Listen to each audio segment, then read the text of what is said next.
이에 솔로몬이 여호와의 언약궤를 다윗성 곧 시온에서 메어 올리고자 하여 이스라엘 장로와 모든 지파의 우두머리 곧 이스라엘 자손의 족장들을 예루살렘에 있는 자기에게로 소집하니 이스라엘 모든 사람이 다 에다님월 곧 일곱째 달 절기에 솔로몬 왕에게 모이고 이스라엘 장로들이 다 이름에 제사장들이 궤를 매니라. 여호와의 궤와 회막과 성막 안의 모든 거룩한 기구들을 메고 올라가되 제사장과 레위 사람이 그것들을 메고 올라가매 솔로몬 왕과 그 앞에 모인 이스라엘 회중이 그와 함께 그 궤 앞에 있어 양과 소로 제사를 지냈으니 그 수가 많아 기록할 수도 없고 셀 수도 없었더라. 제사장들이 여호와의 언약궤를 자기의 처소로 메어드렸으니 곧 성전의 내소인 지성소 그룹들의 날개 아래라. 그룹들이 그 궤 처소 위에서 날개를 펴서 궤와 그 채를 덮었는데 채가 길므로 채 끝이 내소 앞 성소에서 보이나 밖에서는 보이지 아니하며 그 채는 오늘까지 그곳에 있으며 그 궤 안에는 두 돌판 외에 아무것도 없으니 이것은 이스라엘 자손이 애굽 땅에서 나온 후 여호와께서 저희와 언약을 맺으실 때 모세가 호렙에서 그 안에 넣은 것이더라. 제사장이 성소에서 나올 때 구름이 여호와의 성전에 가득하매 제사장이 그 구름으로 말미암아 능히 서서 섬기지 못하였으니 이는 여호와의 영광이 여호와의 성전에 가득함이었더라. 할렐루야! 오늘도 행복한 아침 묵상으로 하루를 시작하시는 사랑하는 천안침례교회 모든 성도님들을 진심으로 환영하고 축복합니다. 사람들이 흔히들 사용하는 표현 중에 안고 없는 찐빵이라는 말이 있습니다. 겉모양은 찐빵이지만 그 속에는 안고가 없어서 아무 맛도 나지 않는 것처럼 겉모양은 그럴듯하지만 가장 중요한 핵심이 빠진 것을 비유적으로 표현하는 말인데요. 우리의 신앙의 모습은 이 안고 없는 찐빵이 되어서는 안 되겠죠. 오늘 말씀을 통해서 우리의 신앙에 있어서 절대로 없어서는 안 될 것, 우리 신앙에 꼭 필요한 안고는 무엇인지 함께 살펴보기를 소망합니다. 오늘 본문은 성전 건축을 마친 솔로몬이 언약궤를 성전으로 모셔오는 장면입니다. 사실 지금까지 성전 건축의 모든 과정은 언약궤를 모시기 위함이었습니다.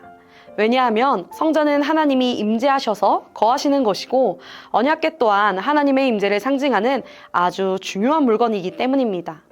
성전이 아무리 아름답고 멋있게 지어졌어도 그 안에 하나님의 임재를 상징하는 언약궤가 없다면 그것은 마치 안고 없는 찐빵과 같은 상황인 것입니다. 이를 잘 알았던 솔로몬은 언약궤를 성전으로 모셔오기로 결정합니다. 1절의 말씀을 보면 언약궤가 다윗의 성, 곧 시온에 있음을 알 수 있는데요. 언약궤가 있는 다윗의 성과 솔로몬이 새롭게 건축한 성전은 직선거리로 약 700m 정도 거리에 있었습니다. 꽤 가까운 곳에 위치하고 있었죠. 그렇기에 언약궤를 옮기는데 그리 긴 시간이 필요하지는 않았습니다. 그러나 솔로몬은 언약궤를 옮기는 것을 결코 간단한 일로 여기지 않았습니다. 과거 아버지 다윗이 언약궤를 옮길 때 했던 실수를 다시 반복하지 않기 위해 신중에 신중을 기합니다.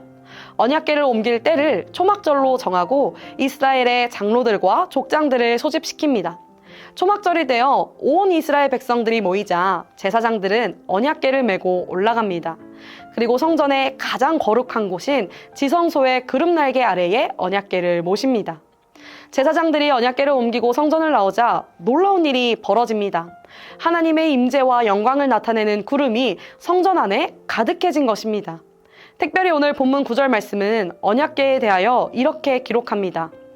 그 궤 안에는 두 돌판 외에 아무것도 없으니 이것은 이스라엘 자손이 애굽 땅에서 나온 후 여호와께서 저희와 언약을 맺으실 때에 모세가 호렙에서 그 안에 넣은 것이더라. 아멘. 일반적으로 우리가 언약궤 하면 십계명을 새긴 두 돌판과 함께 만나를 담은 항아리, 아론의 지팡이를 생각합니다. 그러나 오늘 말씀에는 언약궤 안에 십계명이 적힌 두 돌판 외에는 아무것도 없었다라고 기록합니다. 그리고 두 돌판이 들어있는 언약궤가 지성소에 들어오자 하나님의 임재와 영광을 나타내는 구름이 가득해졌다고 기록합니다. 이것은 굉장히 중요한 의미가 있는데요. 바로 하나님의 임재와 하나님의 말씀이 밀접한 관계가 있음을 나타냅니다. 하나님이 임재하시는 곳에는 하나님의 말씀이 있고 하나님의 말씀이 있는 곳에는 하나님의 임재가 있다는 것입니다. 우리들도 마찬가지입니다. 고린도전서 3장 16절 말씀은 이렇게 이야기합니다. 너희는 너희가 하나님의 성전인 것과 하나님의 성령이 너희 안에 계시는 것을 알지 못하느냐. 아멘. 우리는 하나님이 거하시는 거룩한 하나님의 성전입니다. 그렇다면 지금 성도님들의 마음의 중심에는 무엇이 자리하고 있습니까? 우리 하나님 아버지와 영원하신 아버지의 말씀이 자리 잡고 있습니까? 혹시 세상의 가치관과 나 자신의 욕구가 뒤죽박죽 엉키어 주님의 자리를 대신 차지하고 있지는 않습니까? 만약 우리 마음의 중심에 하나님의 말씀이 없다면 우리는 안고 없는 찐빵이요 김 빠진 콜라나 마찬가지입니다. 왜냐하면 우리 신앙의 핵심은 하나님 아버지의 언약의 말씀을 믿고 그 말씀에 순종하는 것이기 때문입니다. 사랑하는 성도님들, 날마다 하나님의 말씀을 가까이 하시기를 소망합니다. 말씀을 가까이 하는 것은 곧 하나님을 가까이 하는 것입니다. 왜 나의 삶에는 하나님의 임재와 하나님의 영광이 나타나지 않을까 하는 생각이 드신다면 우리의 마음의 중심에 우리의 삶에 하나님의 말씀이 없는 것은 아닌지, 하나님의 말씀이 아닌 다른 것으로 가득 채워져 있는 것은 아닌지 점검해 보시기를 바랍니다. 그리고 오늘 성전의 중심이자 성전의 가장 거룩한 곳에 언약궤를 모신 솔로몬처럼 우리의 마음의 중심에도 하나님의 말씀을 두시기를 소망합니다. 지성소에 언약궤가 들어오자 구름이 가득해졌던 것처럼 하나님의 말씀을 우리의 마음판에 새기고 그 말씀대로 살기로 힘쓸 때에 하나님께서 우리의 삶 가운데 임재하셔서 놀랍게 역사하시고 하나님의 영광으로 가득 채워주실 줄 믿습니다. 오늘 하루도 말씀으로 힘을 얻고 말씀으로 승리하시기를 예수님의 이름으로 축복합니다. 말씀을 생각하며 함께 기도합니다. 사랑의 하나님 아버지 감사합니다. 오늘도 말씀으로 하루를 시작하게 하시고 말씀을 통해 귀한 은혜 주시니 감사합니다. 솔로몬이 성전의 중심에 언약궤를 모셨던 것처럼 오늘 우리의 마음의 중심에 아버지의 말씀만을 모시기를 소망합니다. 우리 마음의 중심에 무엇이 있는지 살피게 하시고 주님의 말씀이 아닌 이 세상의 가치와 나의 욕심으로 가득하다면 그 모든 것들 깨끗이 비워내고 오직 주님의 말씀으로 채워지게 하옵소서. 날마다 하나님의 말씀을 가까이 함으로 삶 속에서 하나님의 임재하심과 영광을 경험하기 원합니다. 감사드리며 우리 마음의 주인 되시는 예수 그리스도의 이름으로 기도합니다. 아멘.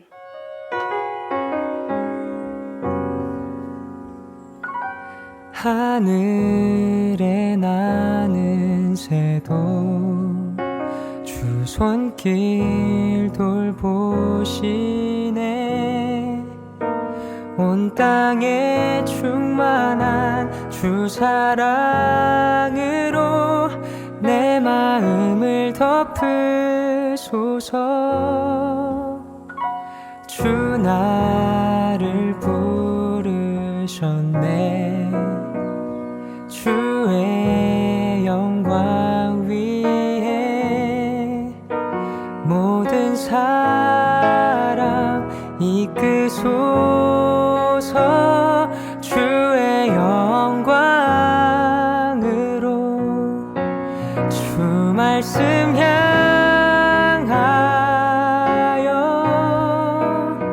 달려가리라. 힘도 아닌 능도 아닌 오직 성령으로 주 얼굴 향하여 달려가리라.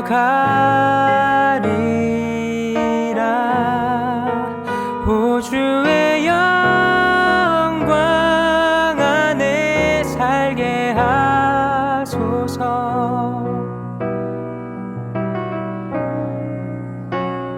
주 나를 부르셨네. 주의 영광 위에 모든 사람 이끄소서. 주의 영광으로 주 말씀 향하여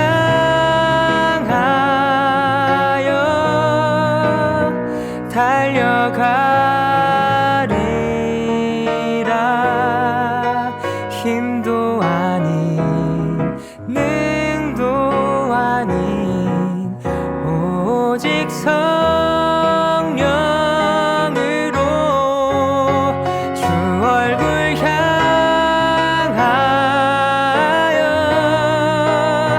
달려가리라.